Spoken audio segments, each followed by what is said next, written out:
જય માતાજી મિત્રો,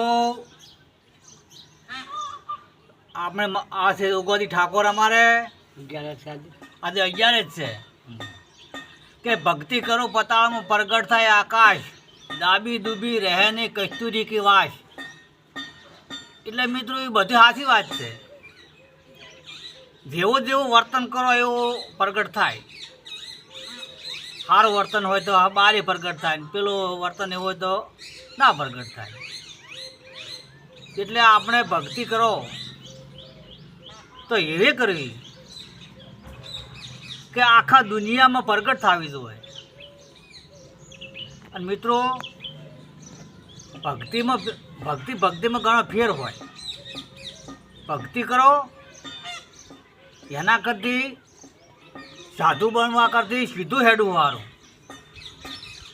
સીધા હેડો તો સાધુ બનવાની કોઈ જરૂર નથી. ભગત બનો એના કરતી પાદરા હેડો તો એ ભગત બની ગયો કહેવાય. જય માતાજી મિત્રો.